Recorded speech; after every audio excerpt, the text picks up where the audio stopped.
بسم اللہ الرحمن الرحیم نحمدہ ونستعینہ ونستغفرہ ونعوذ باللہ من شرور انفسنا ومن سیئات اعمالنا من یہدہ اللہ فلا مضل لہ ومن یضللہ فلا ہادی لہ ونشہد ان لا الہ الا اللہ ونشہد ان محمدا عبدہ ورسولہ رب اشرح لی صدری ویسر لی امری واحلل عقدۃ من لسانی یفقہوا قولی۔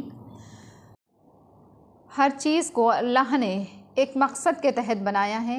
اس پوری دنیا کو اللہ نے بنایا اور اس میں انسانوں کو اشرف المخلوقات بنایا، تو ہر چیز کے اللہ نے بنانے کا مقصد رکھا ہے۔ انسانوں کو اللہ تعالیٰ نے عبادت کے لیے بنایا ہے۔ حضرت ابو حازم ایک تابعی ہیں اور خلیفہ سلیمان بن عبد الملک کا واقعہ ذکر کیا گیا ہے جو بہت ہی نصیحت آمیز واقعہ ہے۔ ایک مرتبہ سلیمان بن عبد الملک مدینہ طیبہ پہنچے اور وہاں یہ کچھ روز ٹھہرے، تو لوگوں سے دریافت کیا کہ مدینہ طیبہ میں اب کوئی ایسا شخص موجود ہے کہ جس نے کسی صحابی کی صحبت پائی ہو۔ لوگوں نے بتایا کہ ہاں، ابو حازم ایسے شخص ہیں۔ سلیمان نے اپنا آدمی بھیجا اور انہیں بلوایا۔ جب وہ تشریف لائے تو سلیمان نے ان سے کہا کہ اے ابو حازم، یہ کیا بے مروتی اور بے وفائی ہے کہ آپ مجھ سے ملنے نہیں آئے؟ ابو حازم نے کہا، آپ نے میری کیا بے مروتی اور بے وفائی دیکھی؟ سلیمان نے کہا کہ مدینے کے سب مشہور لوگ مجھ سے ملنے آئے لیکن آپ نہیں آئے۔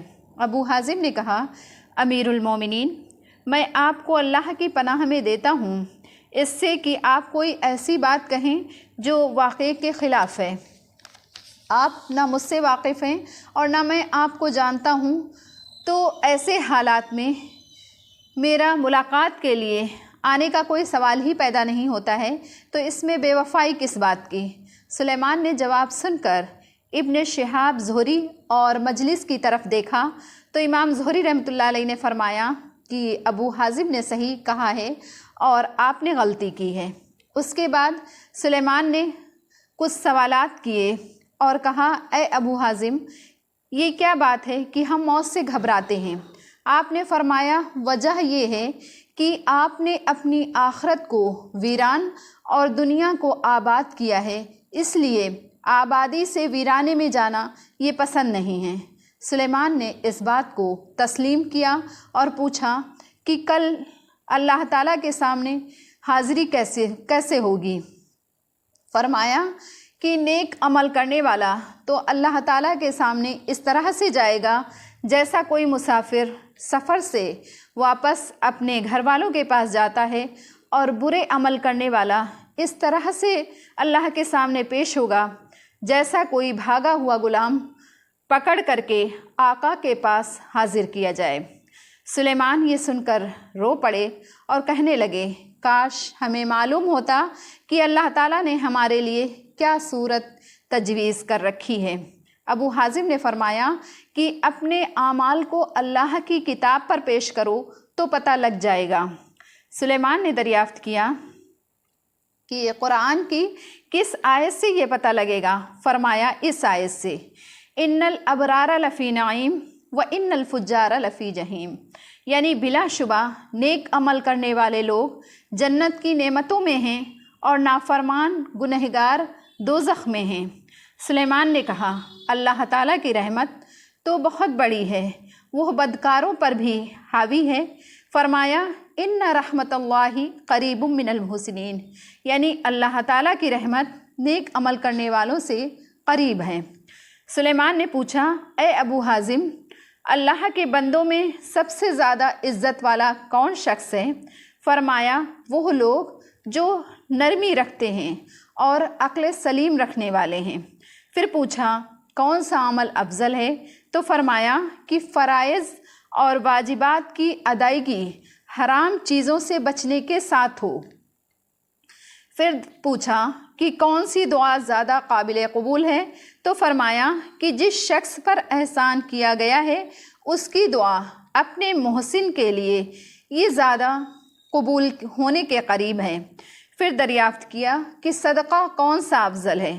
تو فرمایا کہ مصیبت زدہ سائل کے لیے باوجود اپنے افلاس کے یعنی کہ کچھ نہ ہونے کے جو کچھ ہو سکے اس طرح سے خرچ کرنا کہ نہ اس سے پہلے احسان جتائے اور نہ دینے کے بعد اس کو کوئی ایذا پہنچائے۔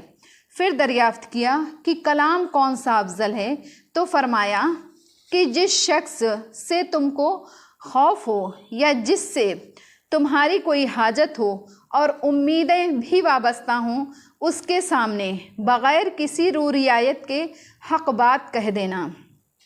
پھر دریافت کیا کہ کون سا مسلمان سب سے زیادہ ہوشیار ہے، فرمایا وہ شخص جس نے اللہ تعالیٰ کی اطاعت کے تحت کام کیا ہو اور دوسروں کو بھی اس کی دعوت دی ہو۔ پھر پوچھا کہ مسلمانوں میں کون شخص سب سے زیادہ بے وقوف ہے، فرمایا وہ آدمی جو اپنے کسی بھائی کی اس کے ظلم میں مدد کرے، جس کا حاصل یہ ہوگا کہ اس نے دوسرے کی دنیا درست کرنے کے لیے اپنا دین بیچ دیا۔ سلیمان نے کہا کہ صحیح فرمایا۔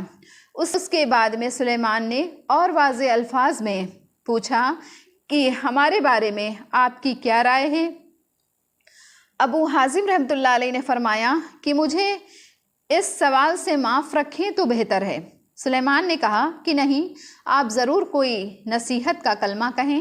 ابو حازم رحمۃ اللہ علیہ نے فرمایا کہ اے امیر المومنین، تمہارے آباء اجداد نے شمشیر کے زور سے لوگوں پر تسلط کیا ہے، زبردستی ان کی مرضی کے خلاف ان پر حکومت قائم کی ہے اور بہت سے لوگوں کو قتل کیا ہے، اور یہ سب کچھ کرنے کے بعد وہ اس دنیا سے رخصت ہو گئے۔ کاش آپ کو معلوم ہوتا کہ اب وہ مرنے کے بعد کیا کہتے ہیں اور ان کو کیا کہا جاتا ہے۔